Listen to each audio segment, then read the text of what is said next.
Burke's on his feet. He looks up and gives me a grin and says, "Hey dude, you too must be from Marin." Marin County's A-OK, from Tampa Stinson all the way to MA. Fresh organic veggies in the market every day. The Dennis, Dylan, and NWA. Welcome to the Run TMC podcast. That is the Run the Marin County podcast about basketball in Marin County. I'm Duffy Ballard, and with me, as usual, is my friend, coach, and basketball nerdlet, Dave Levine.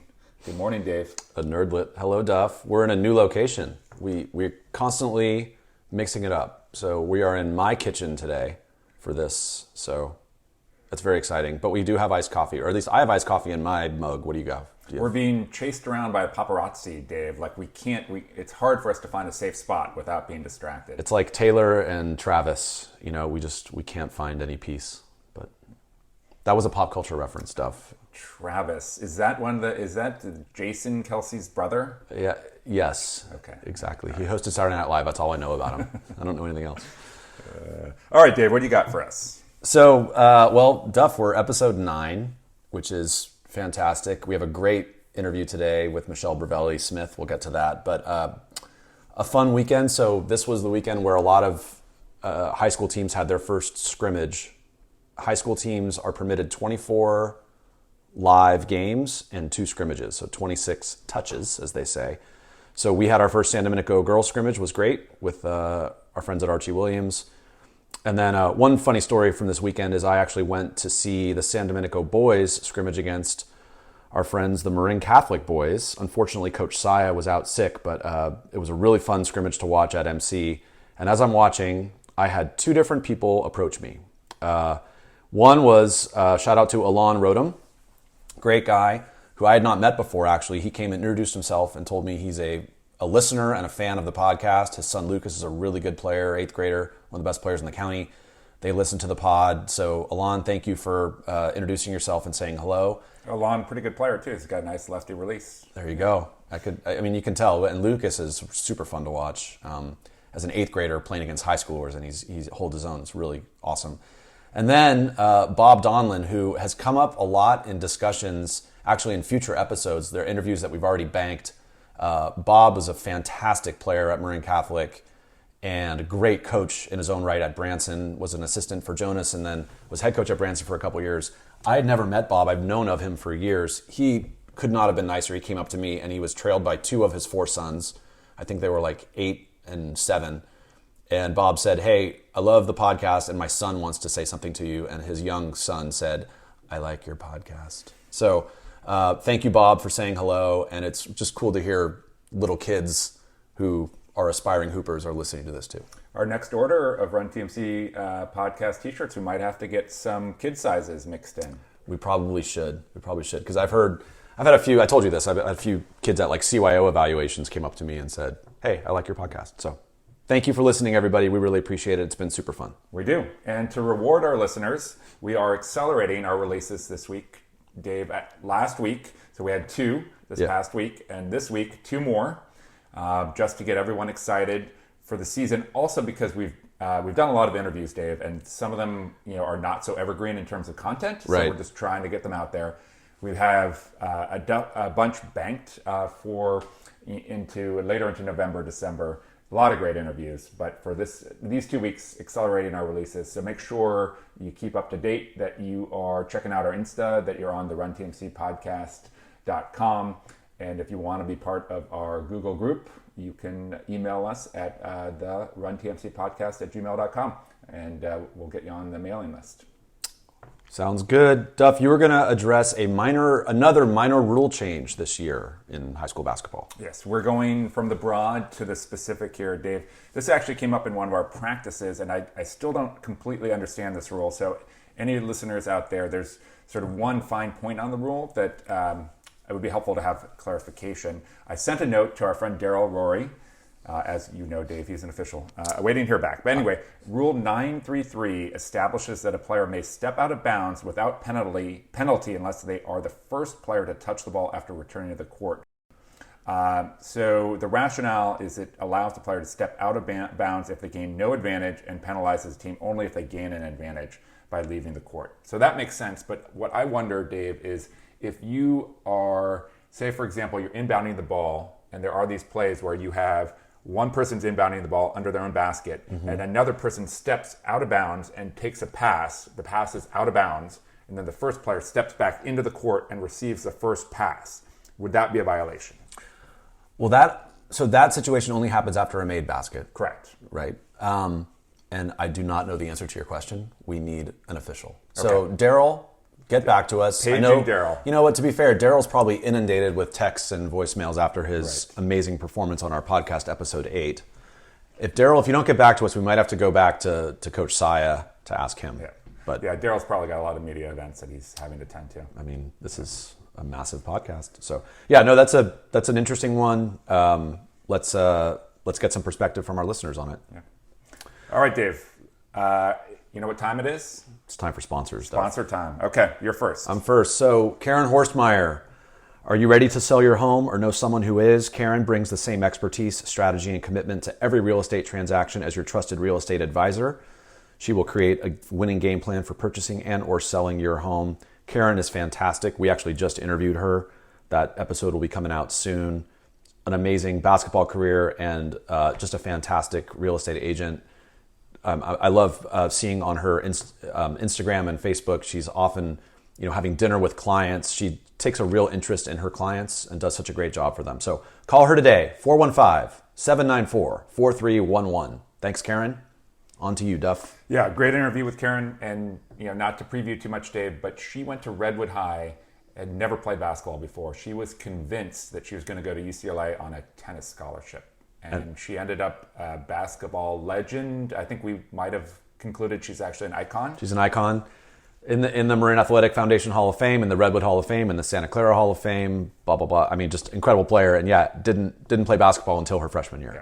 So very cool. Okay, your turn, Duff. We got the hub? We got the hub, yeah. So Rebecca at the hub, in addition to leading the parent council for the Archie Williams varsity team and sending out multiple emails and organizing events and getting us notebooks and all sorts of great stuff, she's also sending us some copy to promote the hub. So I'm going to dive into a first-hand report, I believe, or it could be from ChatGPT, but anyway, it's about... It's about the salads. Okay. So I literally crave the Red Hill salad, which has crispy Brussels sprouts, feta, tart apples, sunflower seeds, and dried cranberries. They also have a killer Cobb, a superfood salad. I personally like the superfood salad with chicken, Dave, and a rainbow detox salad that are super healthy and satisfying. You can also add protein to any of the salads. That's what I do, Dave. My favorite is the grilled organic chicken. I agree. Also worth mentioning is that the hub makes all of their dressings in-house, like the addictive green goddess, a tangy basil lemon vinaigrette, creamy gorgonzola, or ranch and spicy Thai vinaigrette. So when you want a super healthy meal, then head to the hub for the most satisfying salads in the area.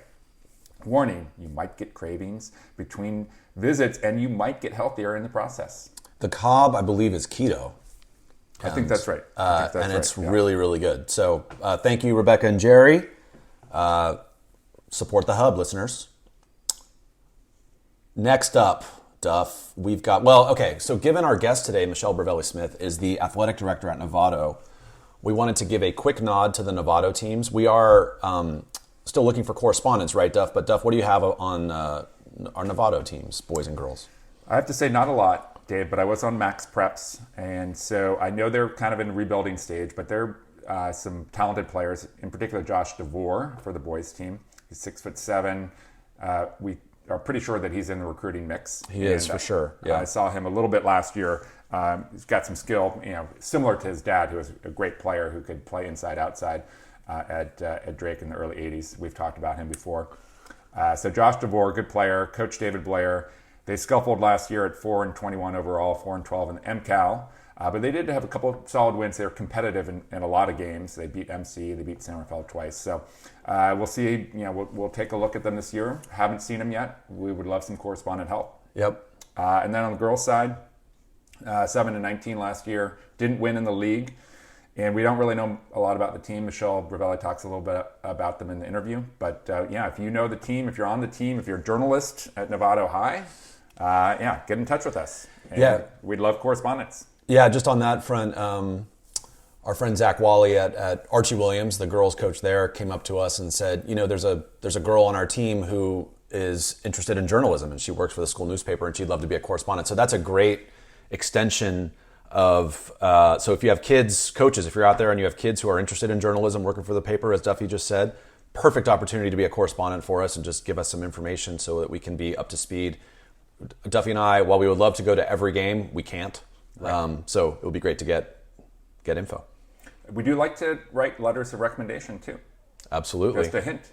Absolutely. What's your technique with letter of recommendation? I usually ask the candidate, the student, to do the first draft, and then I polish it, organize it.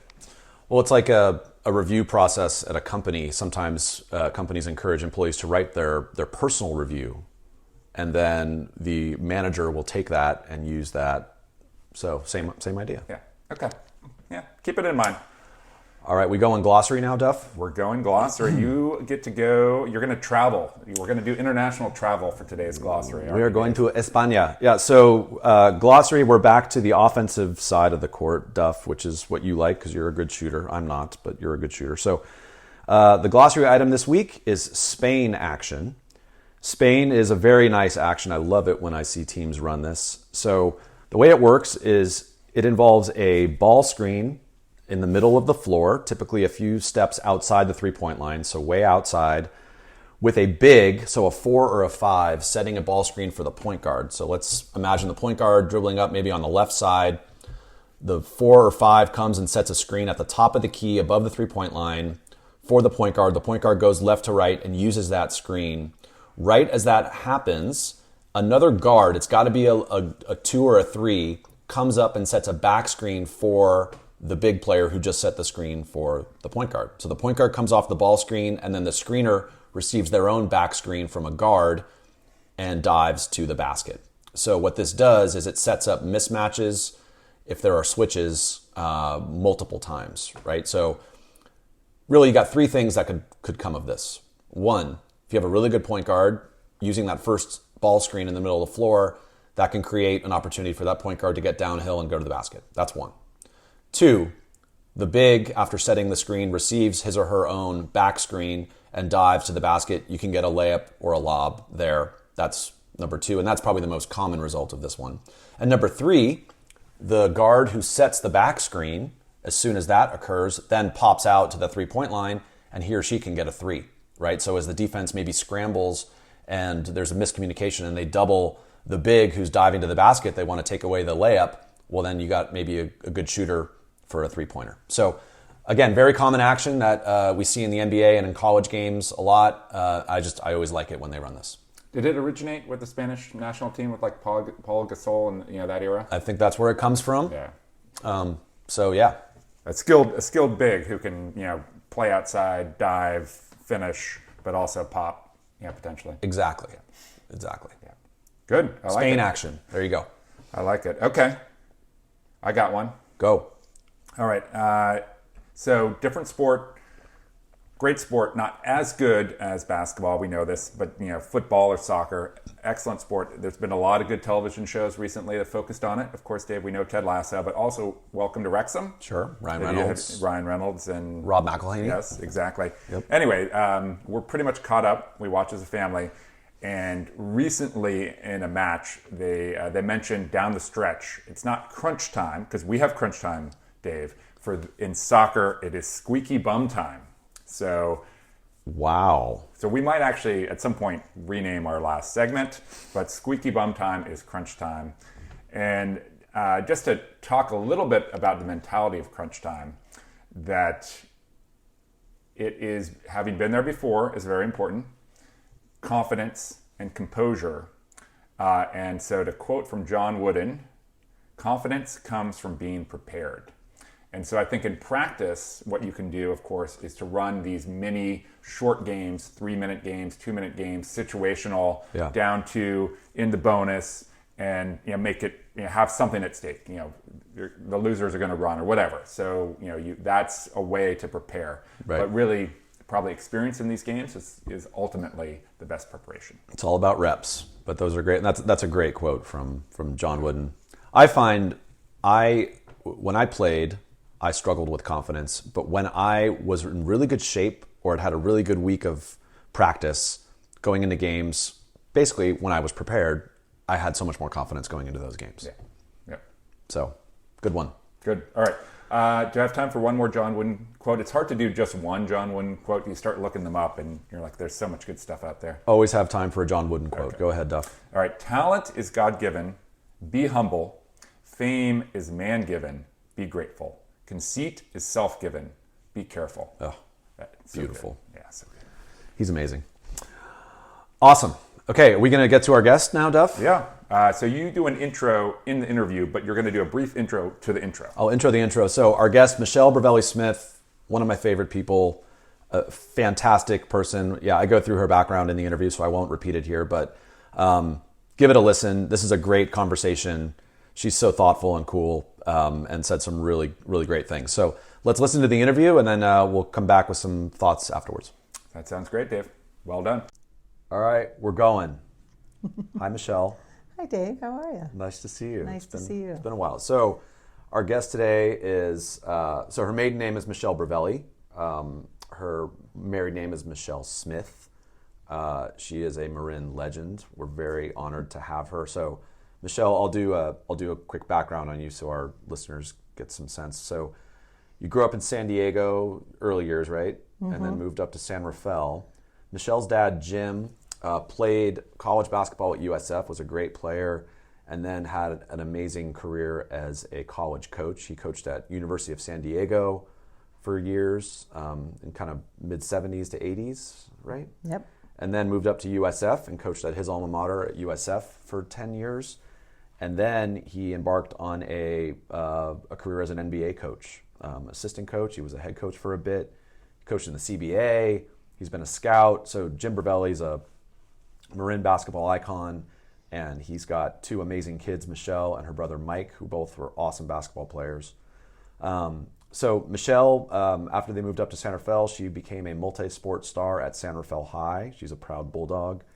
How many sports? You played basketball and volleyball. What else did you play? Yeah, I played soccer and softball. I switched off every year because I couldn't decide. So yeah, that soccer used to be in the spring then.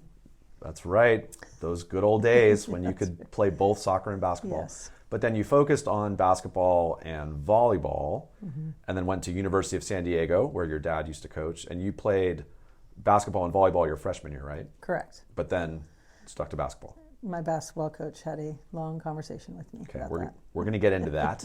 So Michele graduated USD in kind of the mid-90s, and then went right into teaching and coaching, and she's been basically teaching and coaching for a long time. She coached boys volleyball and girls basketball at Drake. And then she spent a couple years as head coach of the Dominican University women's team. We just had Tim Lacose on, who spoke very highly of you. So she was in those shoes before Tim. She left Dominican to become associate athletic director at Branson, where she spent 15 years. I can't believe you were there for 15 years. Crazy, huh? That is crazy. And then so AD at both San Marin and Novato for a bit? For a year during COVID. Yeah. I was lucky enough to have both ADs resign, and then the district thought, we can just have one AD during that year. And then they brought in Reed Nottingham to be AD at San Marin, our friend Reed. And Michele is now just focused on Novato High School, where she is the athletic director. She's one of a handful of women athletic directors. We want to talk about that. Yep. Michele is one of the greatest basketball players in MCAL history. She's shaking her head. Stop it. She's one of the greatest players in MCAL history, boys or girls. I've seen her play. I've played with her. We've coached together at camps, and she's an awesome person. So I'm really glad to have her. And her brother Mike, we've mentioned Mike a couple times, was a great player in his own right, a star at San Rafael High, played at USF for his dad. Mike's son Gio actually is a starting guard for San Rafael High. They're going to be good this year. Yep. Michele has a husband and two sons. We'll talk about that. So the Brovellis are a legendary family in Marin Hoops. It would be a shame on us if we didn't have the Brovellis on our podcast. Thank you. So thank you for joining us, Michele. Thank you for having me. So let's talk about the early days. I mean, I'm interested for you. So I don't know if you heard our episode yet with Fulton, right? So Mike growing up, son of a coach, right? We all know Larry. So Mike, when he could walk, was talking about shooting hoops at the MC, lowered rims, right? So you're growing up with a dad who played D1 basketball, was a D1 coach. What was that like? Well, it's interesting because I think people would think that all he did was coach us, all he did was tell us what to do. He was more of that, sit back, let us ask him the questions. I mean, when we were young, he was obviously out there when he could and when he was home. But what people don't know is that my mom was a great athlete too, and she was my youth coach. Oh, that's awesome. Not my dad. But my dad kind of sat back and was like, when you need advice, I'll be there for you. Okay.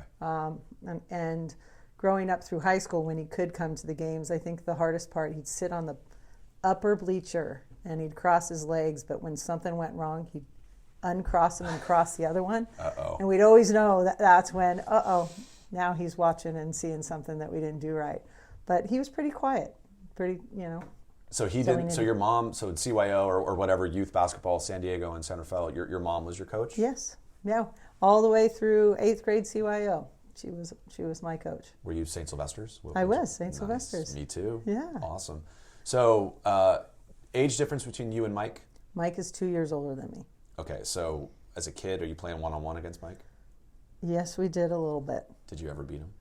I'm going to say yes, but he's going to storm through the door and say you're lying. All right, Mike. Gauntlet thrown down. You got to get on the podcast to defend yourself. I actually don't even know if we finished a game. I think I would always get angry. I mean, thank God to play him for the times that I did because it always made you a little better. But I think I would be the one that got frustrated and walk away. Well, it's funny, you hear Reggie and Cheryl Miller talk about they would always play one-on-one against each other, and they would always end up in fighting each other. Yeah. So that's what it leads to. That's a sibling rivalry, right? Yeah, totally. So, what kind of coach was your mom? Was she positive? Was she encouraging? Was she demanding? Like what? No, she was positive and encouraging. I mean, the thing I still laugh with her today is she used to do contests in practice. And at the time, anybody that would win, she'd give like a lip gloss or an eyeliner because it was those times a year. Nice. So we would get a kick out of that. But for the most part, she would do it. And then Mr. Woodward, he was also coaching me as well. So they would kind of team coach. But she was very encouraging and positive. And were you always A-team, always the best player? I was lucky enough. We had great teams. Like through CYO, through high school. Yeah. I mean, there was a group of us that stuck together all the way through. So we were probably a better team than I was as an individual, to be honest with you. You're being modest. Now, did you feel added pressure because of your dad when you were a younger player, like playing CYO? Did you feel like people expect you to be really good because of your dad? I don't think I've ever felt that. I think people just expected me to be good, but I don't think I ever felt that. But I was in the gym a lot. Right. I was a ball girl for his teams. I even was it for San Diego Clippers for, when I was in the younger years when they were there.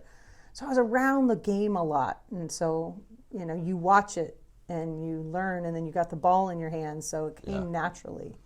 Yeah, our younger fans and listeners, the Clippers used to be in San Diego, just so you know. Just like the Chargers. It's right. Oh, man, I miss the Chargers. Yeah. Back in San Diego. Okay, so let's talk about playing for San Rafael in the early 90s. And I grew up in Peacock Gap in San Rafael. I would go to your games. Yeah. I loved going to your games. We'd go, obviously we wanted to watch the boys, but I'd always insist we get there early to watch you guys play. You were awesome.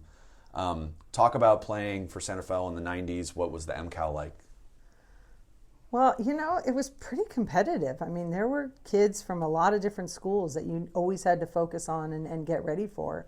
We were very good my junior and senior year. Again, the entire team that I played with in CYO came over to San Rafael, except for when Allison Glasser went to Branson for a little bit, but then came back over.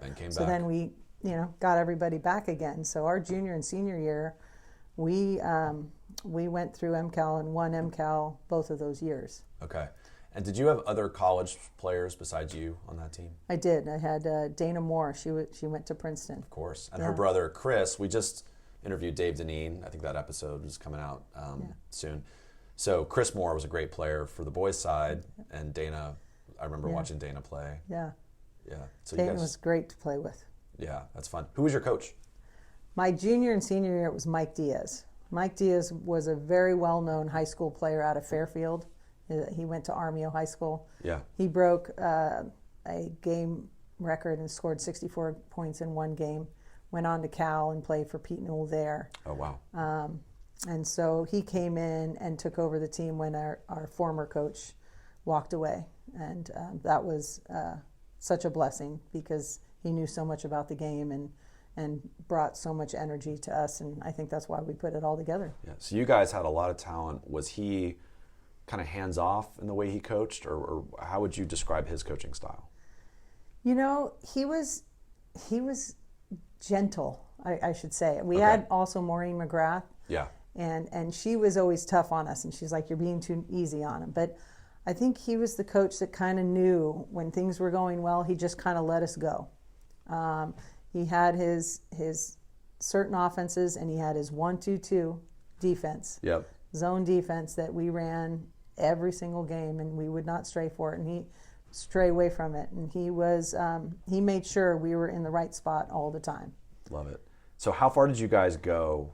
I remember you guys always did great in MCAL. Yeah. Did you make it far in NCS? Did you make it to NorCals? Like how far did you guys Yeah, go? my junior year we went all the way to state. We lost in overtime. They scored 4 free throws and we didn't score any in the overtime. In the state championship Yep, game. I will never forget it. It's a team that we probably should have beat. They had 2 really great scorers, and but I think overall we just were nervous. It was in the Oakland Coliseum. Yeah. The next year, when we should have won or gone all the way to state, we lost in the NorCal finals.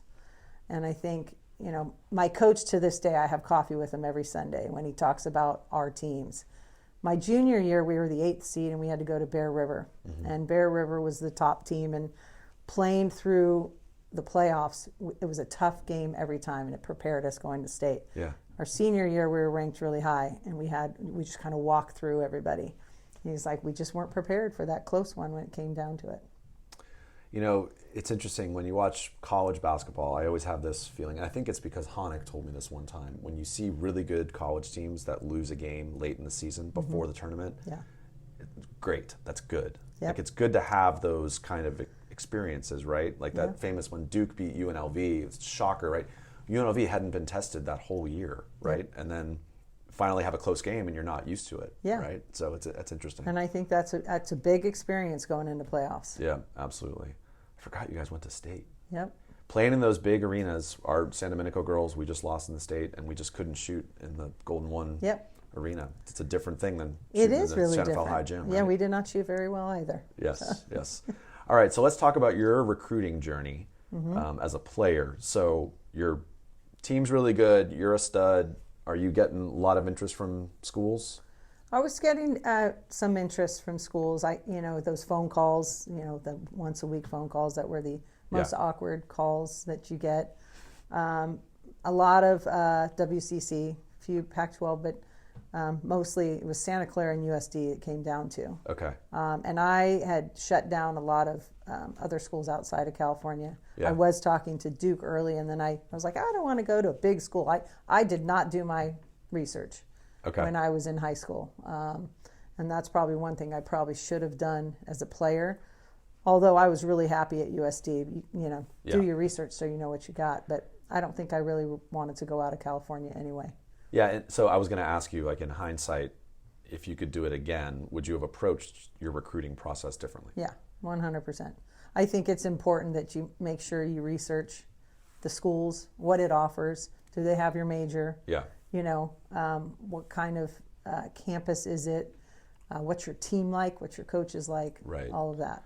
And you'd seen your brother go through that whole thing, Yeah. right? Now, was your brother getting interest from a lot of other schools? I mean, obviously, the USF was a natural one for your brother because your dad was there, but not necessarily, right? Yeah. But was he getting interest from other He schools? was getting calls, and I probably will not remember any of the other schools that he was getting. So if you That's fine. have to talk to him, but Yeah. he did get a couple, and I think a lot of them were in the WCC. I just don't think he wanted to play against his dad either. I think staying local, going to his dad's alma mater, I think that was big for him. Yeah, I get that. Yeah. So you ultimately choose USD. Yeah. What was that transition for you like? When you got there and you started to play, were you were you fine? Were you overwhelmed? No, I felt from a time standpoint, I was overwhelmed because I was playing volleyball as well. And it was, we'll get you through volleyball season, then basketball will start. But then when basketball started, it's like, okay, you're going to go to volleyball, now you're going to go to basketball, you have conditioning. Wow. So it was a lot. Yeah. But overall, I think having volleyball going into basketball got me prepared. And my freshman year, I felt really good. I actually had a really good year my freshman year. Got to play a lot. Yeah. And what was your USD basketball coach like? Who was your coach? And Kathy Marpy was the head coach. Okay. She was the coach when my dad was at USD as well. So Oh. I was very comfortable with her, and I think that was one of the main reasons I went there, going away from home, going back to my home. I was there until I was 10 and just loved the area. So I picked that school, and we had a wonderful time. She was there all 4 of my years, and it was a great experience. And were you guys pretty good? We went to the NC2A tournament for my freshman year. Awesome. Thanks God to a 6'4" center that we had, Chris Anger. But that was the first time the USD women's even made it to the NC2A. So we were that team.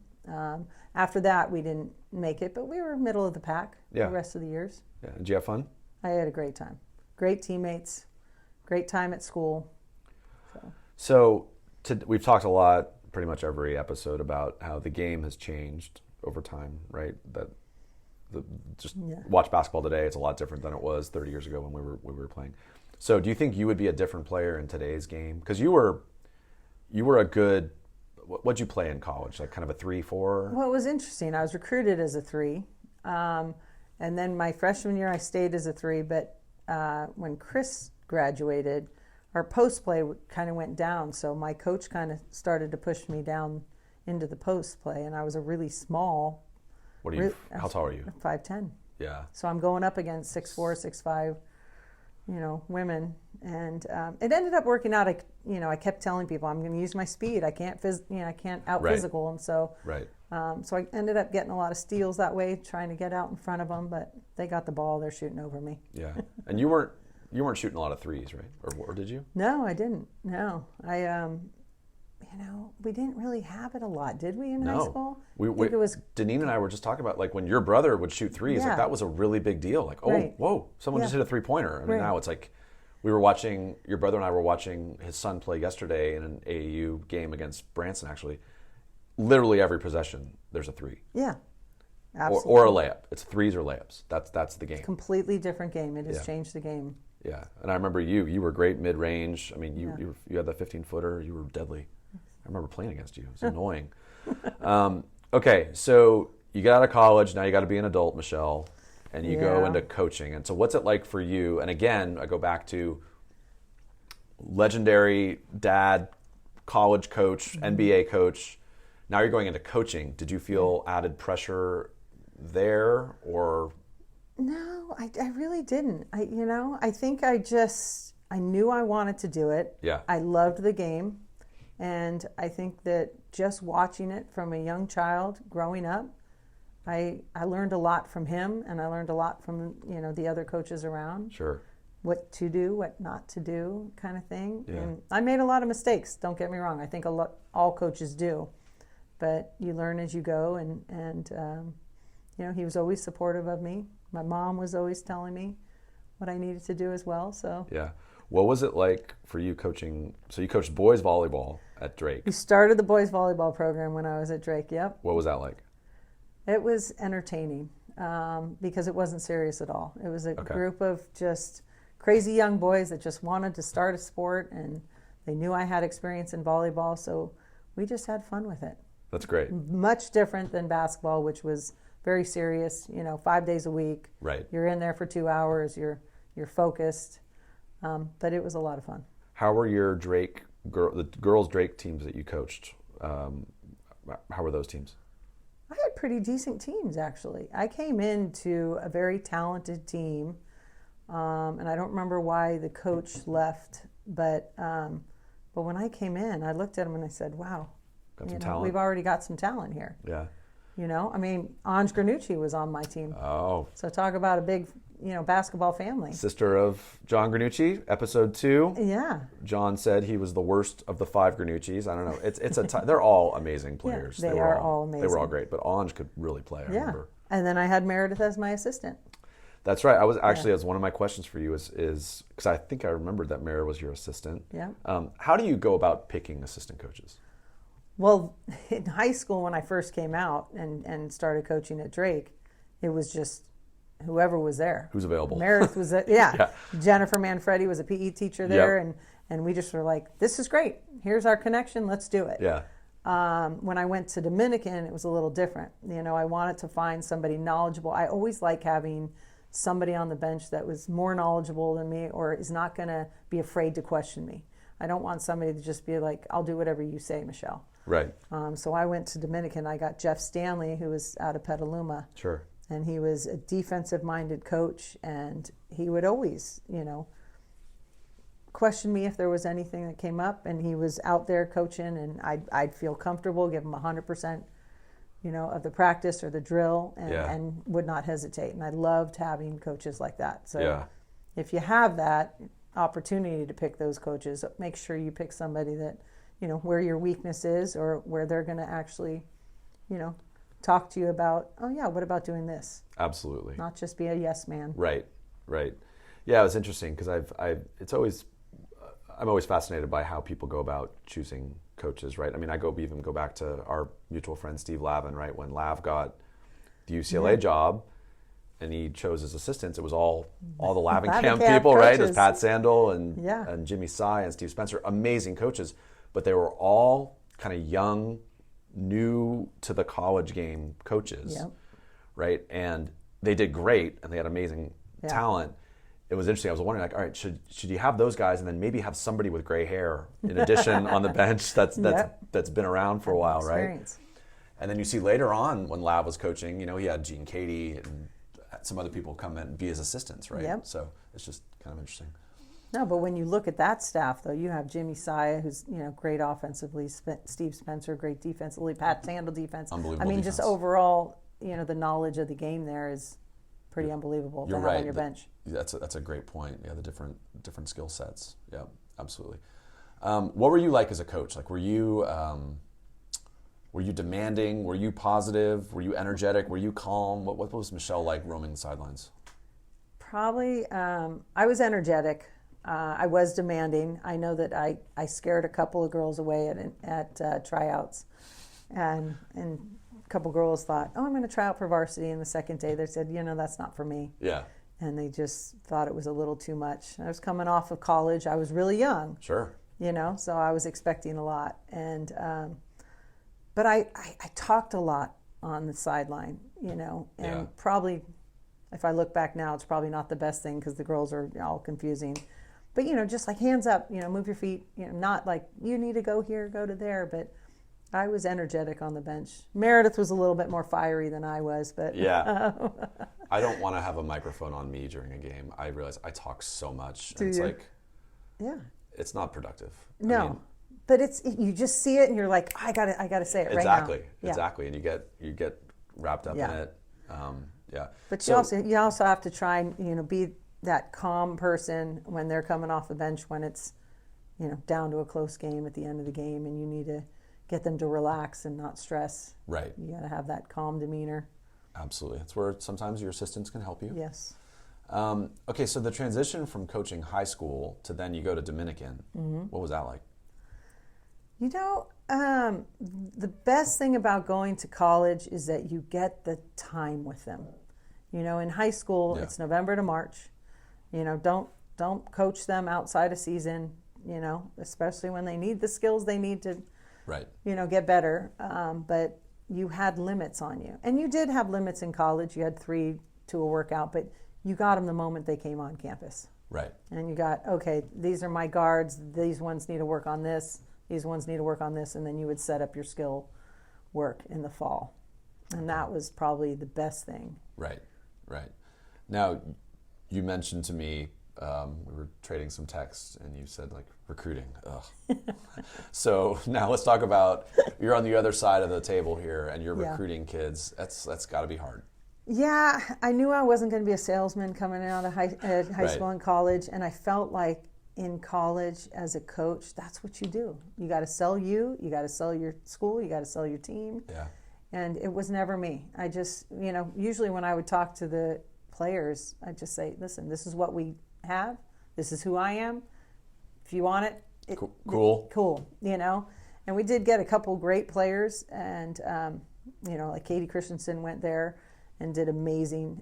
Tara Long from Sebastopol went there. We were lucky, but I also left them because recruiting was too much for me at the time. Yeah. And at that point, I knew I wanted a family.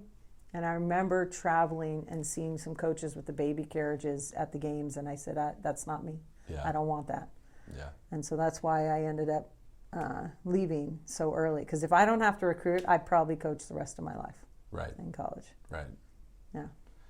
Famous stories about like Pat Summitt, like giving birth and still, like calling out plays. Yeah. Okay, so talk about, that makes sense. That's a good segue into, one of the things I wanted to delve deeper on with you was your decision to transition from coaching and to become an athletic director. Yeah. Right? So you start at Branson, associate AD, working under Tom Ryan. Yep. Right? Yep. Tom, great, long-time athletic director at Branson, great guy. So how was that shift for you from coaching to being, I don't know, I'd call it quote-unquote front office kind of, what was that like? Well, it was interesting because the call came in when I was coaching at Dominican to say we're looking for a girls basketball coach and associate AD. And I said, oh, wow, maybe I'd be interested because at that time I was like, I don't know if I want to recruit. But then I realized I don't think I should coach because it takes a lot of time away from family. So they kept the job open for me to apply without the coaching position. So that's how I ended up getting there. And it was a great transition, honestly. I have my hands in the sports a lot. Yeah. And I wasn't coaching, but I still had the interaction with the kids. I felt a part of it. And even when we were winning at that Branson, you feel like you're part of that team. Yeah. And the coaches always, let you feel that way. So it wasn't a tough transition. However, I really missed coaching. Sure. But. What years were you at Branson? Oh, was it 99, maybe 2000 or 2015, something like that. Okay, so you had some amazing, again, this is a basketball podcast, Michele, so I'm Yes. sure Branson's got great sports all around. Yeah. But let's just talk basketball. So you had some great boys and girls teams, right? So you were there when Fulton won state. And Honeck, yep. And Honeck won Local. state. Yep. The Fulton teams were incredible with the Bilney twins. Yep. Mike still says the best girls team in MCAL history, or in Marin history. I don't know, maybe San Rafael High, Michele Brovelli years. Yeah, no. Or the Brooke Smith, Nikki Warren, MC They years were were pretty really good, good too. And then Jonas had great success with the boys, right? Yeah. I think with both of those coaches, I think what you see is that they get the best out of each player. And even the last one on the bench, there's something that they're given to the team. And that was fun to watch. Jonas is one of the best X and O coaches out there. Absolutely. And I loved watching him coach every minute, except, sometimes he'd get a little crazy and, his personality I don't know what you mean, Michele. Yeah. But from a basketball standpoint, and I think Fulton mentioned the same thing, breaking down film, seeing what, you're supposed to do or what you need to change, and watching a play go on in a minute and then say, this is how we're making an adjustment. He was very good. Another coach like that, I think my dad was one of the best at X's and O's. I'm sure. It came easy to them, and they just knew how to break down the game. It's so fun to watch games with people like that. That was one of my favorite things. Like when I was at Stanford with Tar Vanderveer. Vanderveer left in '96 to coach the Olympic team. Yeah. And we had Amy Tucker and Marianne Stanley. And I remember being at the NCAA tournament, the regional, and I was just sitting there with Marianne Stanley watching the game before ours, and just hearing her kind of talk to herself, what was going on the game, and just seeing things. And I was, I'm a college kid, and I was like, wow, I didn't see that. Yeah. And just the reps that she's had, but also just having that perspective. And Jonas was like that. Fulton's like that. I totally believe that your dad was like that. Yeah. That's really cool. Well, didn't you feel like when you were at Stanford, you saw that and kind of learned a little bit more as a coach that you can bring to your girls now. Oh, absolutely. Absolutely. It definitely informs who I am today, right? One cool thing also back to Jonas and Fulton. I mean, Fulton talks about Jonas was really generous with taking time to help Mike scout. And Mike remembers that, right? And so now, like, Mike is that guy who helps the boys coach Tyler Gaffney, who's amazing and young and great up-and-coming coach. But Mike will take time to help him scout stuff, and it's cool when you see the boys and girls coaches working together.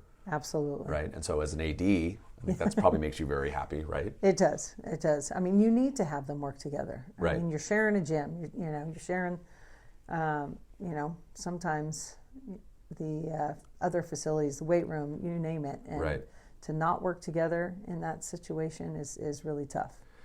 And then being supportive of each other is huge. Right. So with that said, what are some things that you think people don't know about being an AD? Let's have a little, public service announcement for the ADs out there. Give them some love. Well, as my husband would say, it's not a 9-to-5 job. The amount of hours you put in, if you're trying to build your athletic program, it's endless. And a lot of hours at night, a lot of weekend hours. And, everybody knows, like right now, Novato's not at the top, so we're working to get there. We're working to, get our kids to stay at Novato and play hard. And you'll see that my kids are giving it their all. They're competitive. They're working to be the best they can be. And when they walk out of Novato High and the athletic program, we want them to be, mature adults that can take responsibility and get through perseverance and adversity, and I think they do that very well. Do you work closely with other ADs at other schools? And I'm kind of like, do you share best practices, or is it more competitive or collaborative with the other ADs in the? It's more collaborative than anything. I think that we meet every month, talk about the league. We also, I call ADs all the time. Jess Peisch is one I go to all the time. She's at Redwood. She's been around. Yeah. Steve Farbstein, same thing. Of course. There's the longest longevity, I think, of ADs.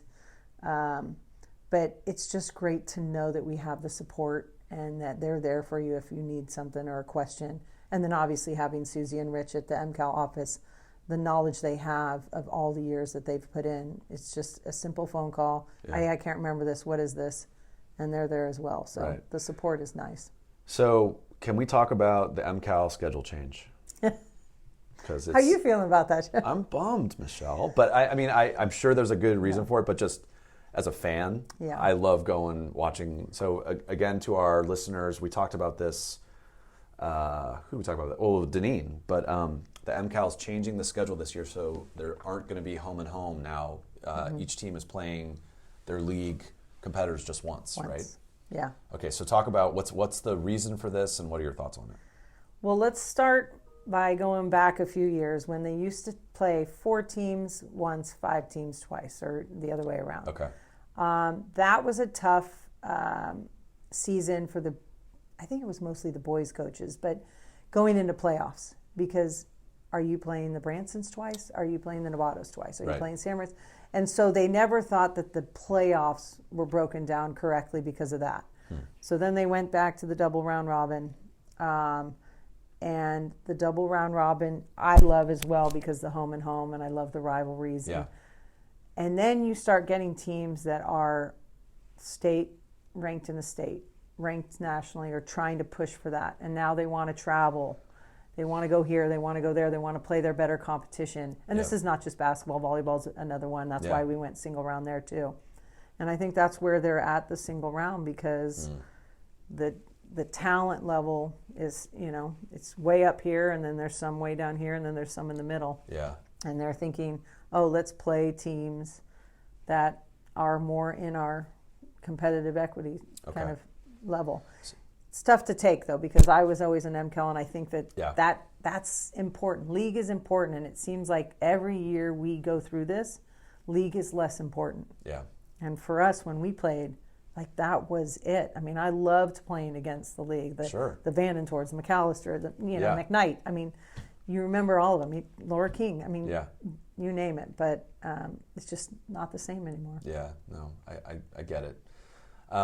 Strength of schedule is important. Yep. Right? And playing in your division, so. So remind me, Michele, so how many games does a high school team get in a season? What is it, 6. 26, Yeah. okay.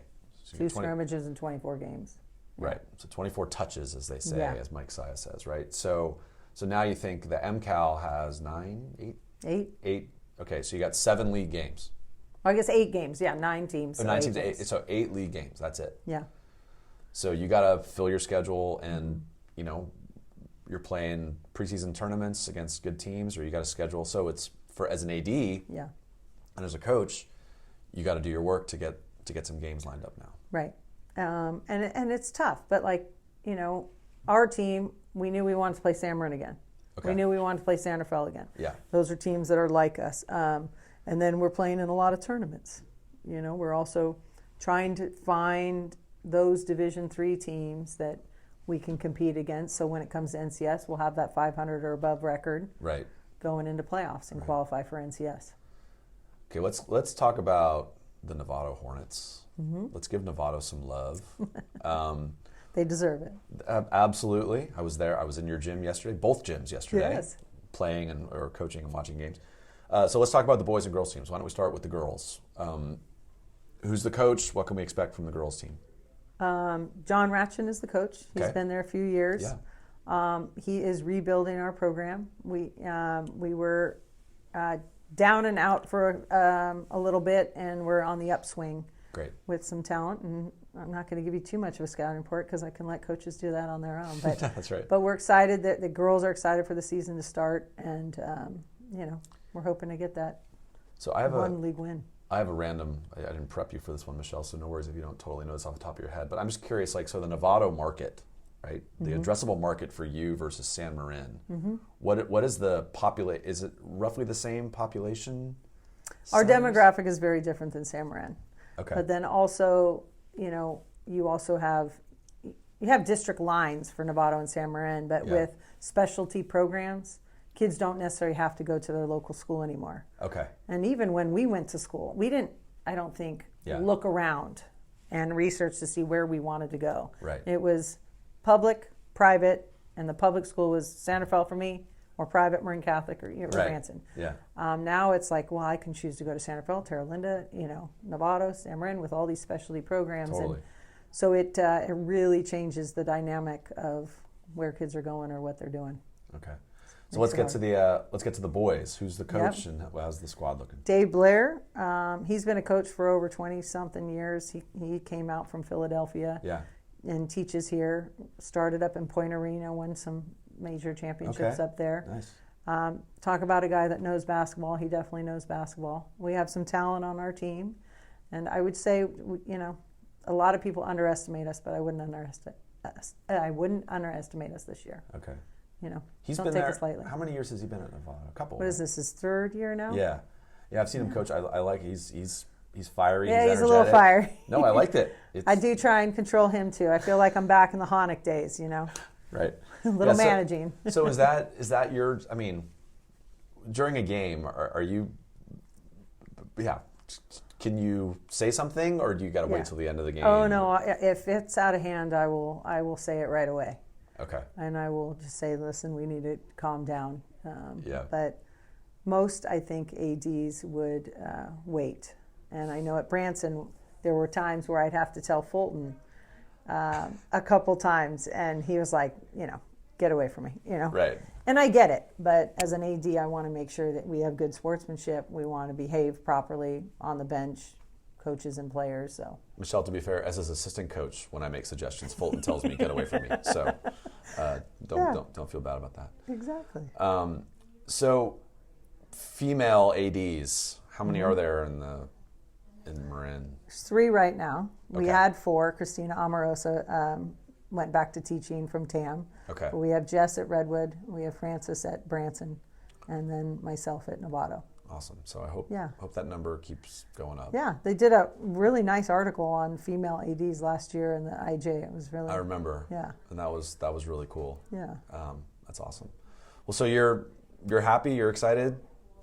I am. I love my job. As hard as it is, the hours. My husband understands how many hours I put in. Yeah. my kids understand that. And what's nice is I am on campus, so my kids see me, or now one because one is gone. But and then I feel it's crazy how much I feel like a proud mama, not of just my kid, but of all of my student athletes when they do something.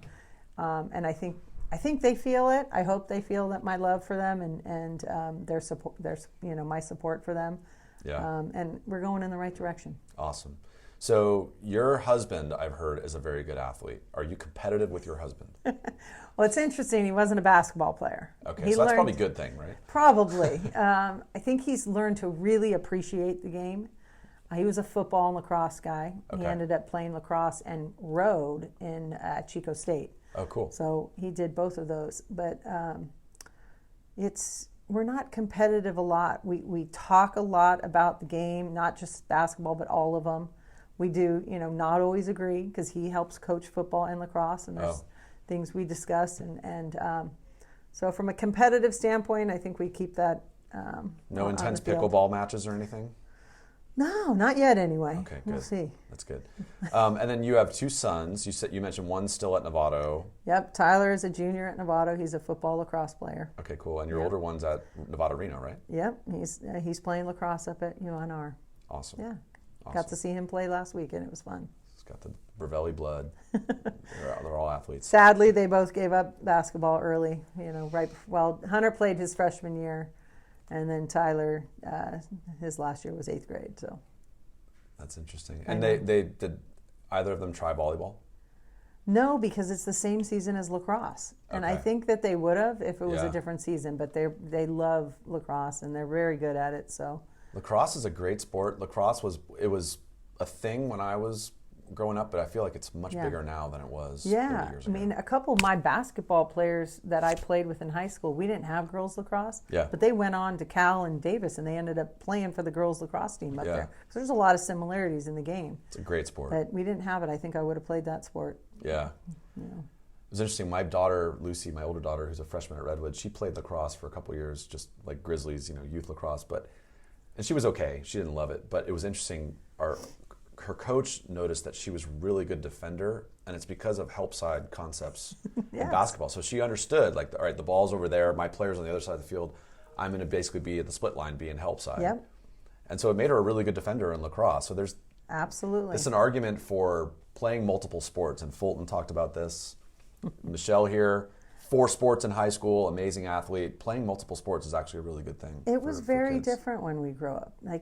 It was accepted and expected, I think, to play multiple sports. And then, for me, I did play club volleyball. I did play club basketball. But it was never over the seasons. It was. It would pick up in May. It would end in August. And then you start your high school sport again. I meant to ask you this. Did you ever play AAU basketball? I did. Yeah. But when we were playing again, we played with our high school team a lot. We travel a lot of team or tournaments with your high school team. Yeah. And I did play AAU. We had a couple tournaments. We did the Oregon was big back then. Yeah. And Oregon City. Yeah, Oregon City. Yeah. And then where was the other one? I don't remember if it was Arizona or Vegas. But we would travel as an AAU team to those tournaments. But for the most part, I'd have 4 tournaments with my high school team. Yeah. And now that's not as big anymore. No. In club volleyball, you can try out now in September. Their tryouts are also, during the week or right after the MCAL championships. Right. Where we didn't try out till March. Right. So it didn't affect basketball and spring sports. And club volleyball is just a massive thing, right? I mean, Absolute, Marin Juniors, they do a great job, but it's so cool to see and the level of volleyball talent in Marin right now. It's huge. Is really impressive. It is. And you can see when our volleyball teams go outside the county how good we really are. I mean, we had teams that didn't, 3 state championships last year. Didn't win MCALs or anything, and then all of a sudden you get 3 state championships. Yeah, Archie Williams girls won the state, Branson girls won state, and did Redwood? Redwood won state, I think, 2 years ago. Yeah. But yeah, I mean, just amazing success. That's really cool. Yeah. All right, Michele, we have reached crunch time. the end of our Duffy's not here right now, but Duffy would remind me to stay on task here, Michele. Okay. So, okay. Toughest player, we're talking basketball here. Toughest player you've ever played against? Wow, toughest player. Don't say your brother, please. No, can I tell you teams? I think Yeah. My USD team, I don't know what happened with our schedule, but every year my coach, I think, would schedule a Final Four team from the year before. Ooh. So we had the Stanford, the Kate Payes teams. We had the Louisiana Tech after they were in the Final they Four. were awesome. I mean, you name it, we played those. And then the toughest situation that I probably went into is our year that we went into the NC2A tournament. We went to Nebraska. Ooh. And 2 hours before the game, we have our shoot around. 2,000 people are already in the gym. Oh, wow. And that was just a wake-up call, like how different it is. And then the strength and the power that team had was much different than what we were used to out here. Rude awakening. Who are your favorite coaches and players to watch, college or pro, women, men, whatever? God, I loved watching Jonas. I mean, just, I'd watch his chalkboard in the middle of the game. He was one that I loved to watch.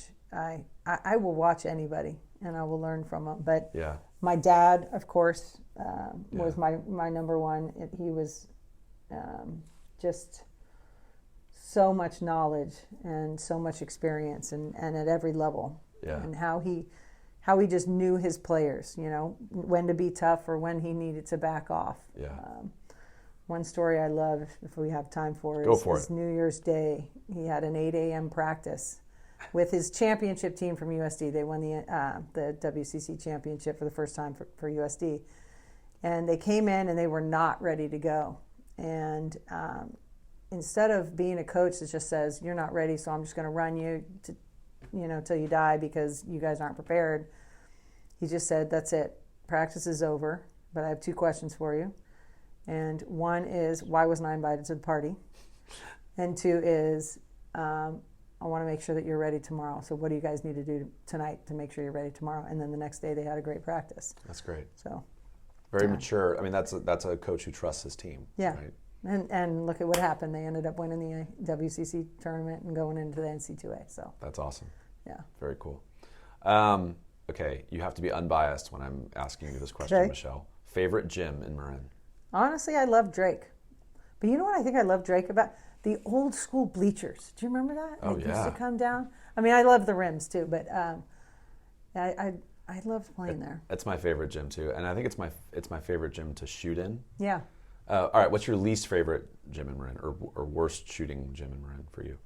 Well, back in the day, I hated San Marin because it was dark. It's not dark anymore. So Dineen said, you haven't heard the Dineen episode yet, but that was his answer, and he said, remember Paul Farabuff, the coach? He said Farabuff actually confided in Dineen that he would purposely not sweep the floor. It was like I said, it's like the deflate gate of Marin, right? And Dineen, it's like those games were so ugly. It was like 39-37, just stuck in mud. It's like, it's true. It was dark. It was slippery. It was. Well, Dave didn't need the floor because all he did was lay out and dive everywhere. He was that guy that dived on the floor. Yeah. Absolutely.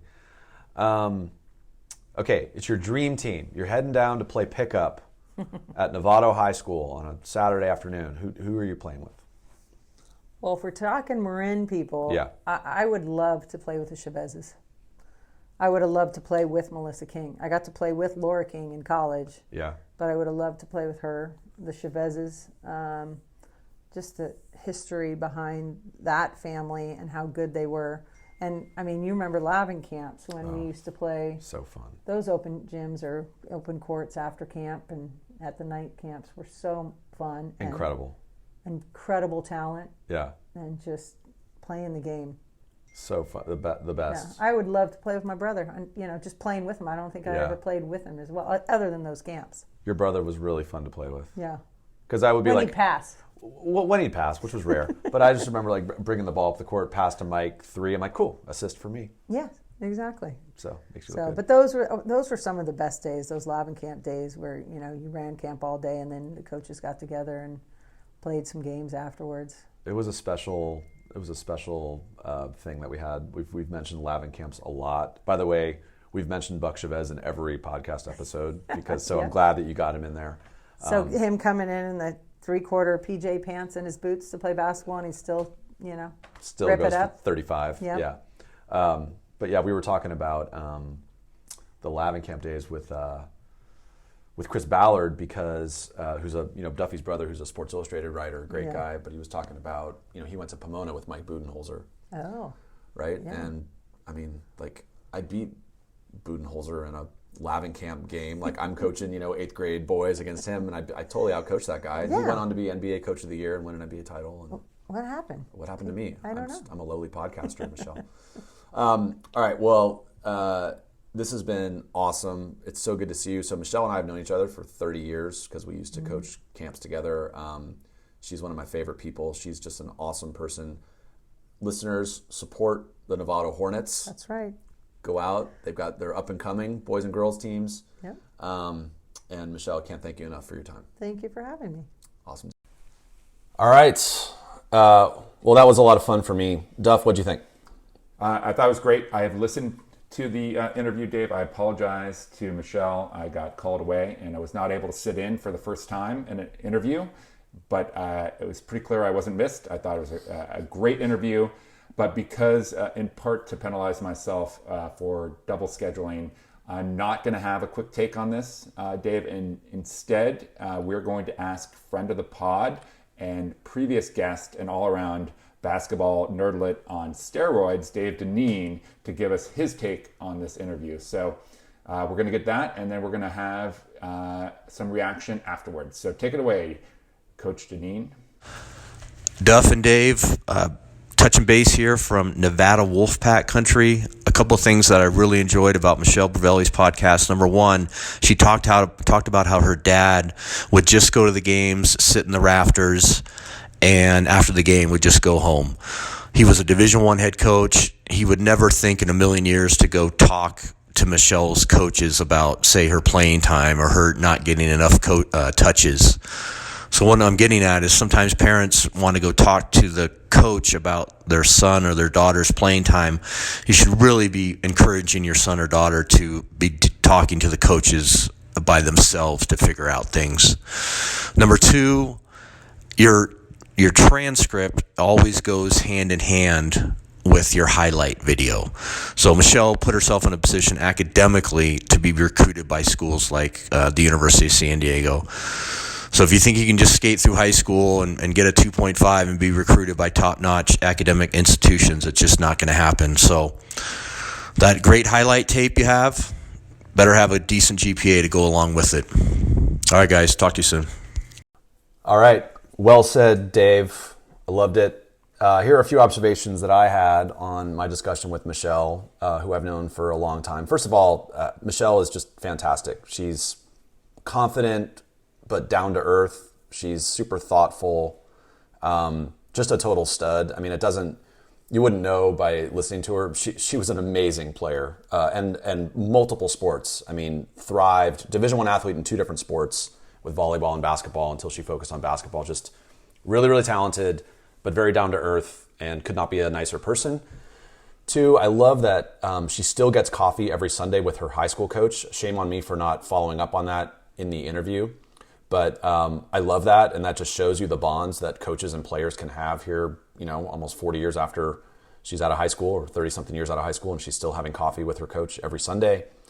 And then finally, Dineen mentioned this too, but I remember going to the San Rafael games and seeing Michele's dad, Jim Brovelli, up in the top of the bleachers, as unobtrusive and out of the way as he could be, and not saying a word, just stoically sitting there. I love the image that she said of where he had his legs crossed, and if he would uncross and recross them, that meant, Michele or Mike did something wrong. But he let the coaches coach. This guy was a Division I, high-level Division I coach for decades, went on to coach in the NBA for the Wizards and a couple teams, the Nuggets, and he didn't say a word at the games, and he let the coaches coach. He was just a parent, and an exemplary parent at that, where I thought that was really cool. So loved talking to Michele, could have talked to her for a lot longer, and I really appreciate her being on. Yes, Dave, one thing I wonder about when it comes to being a coach in the stands, I don't know what your take on this is, what if you see something about your son or daughter with regards to their mood that the coach is not addressing, that you think you might be able to, sort of at least call attention to? Have you had that?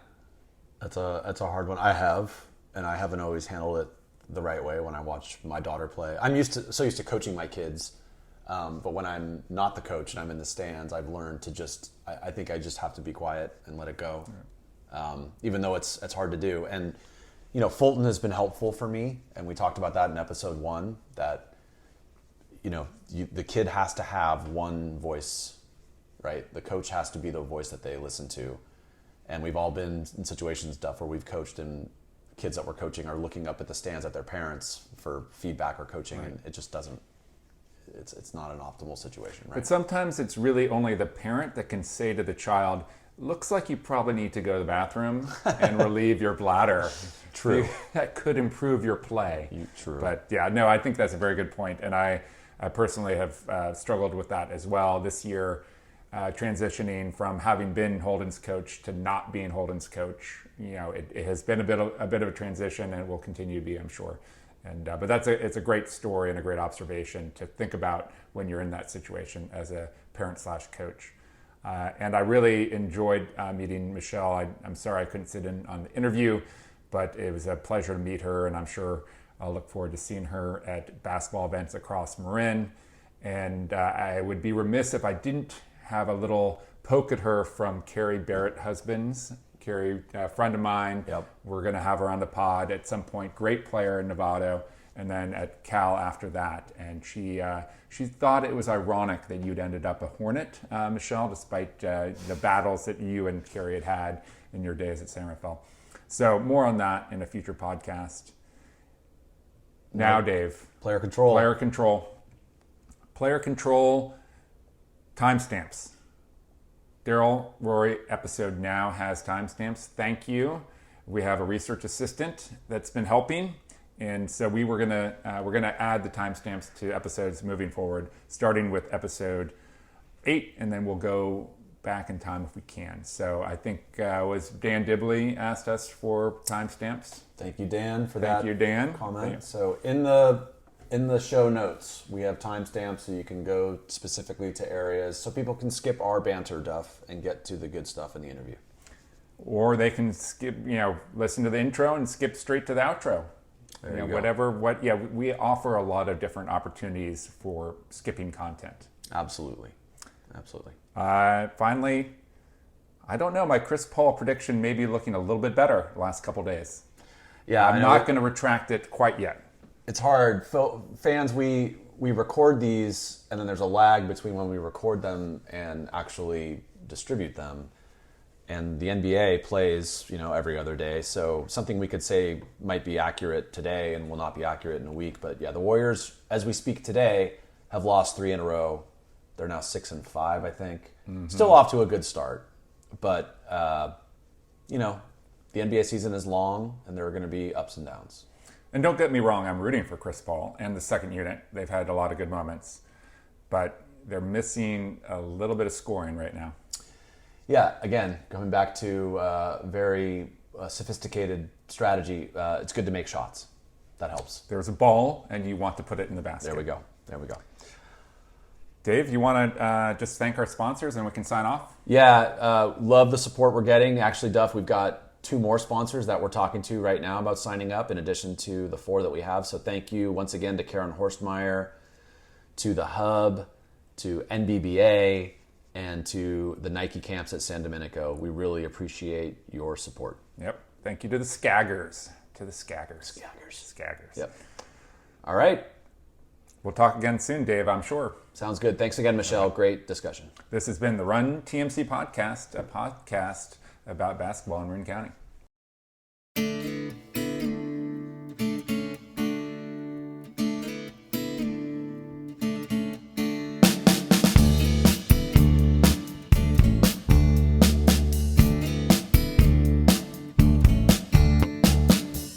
This guy walks into a little saloon and sits down. He draws the eyes of all the locals of this small town. He looks damn normal to me. Bandana on his head, Birks on his feet. He looks up and gives me a grin and says, "Hey dude, you too must be from Marin."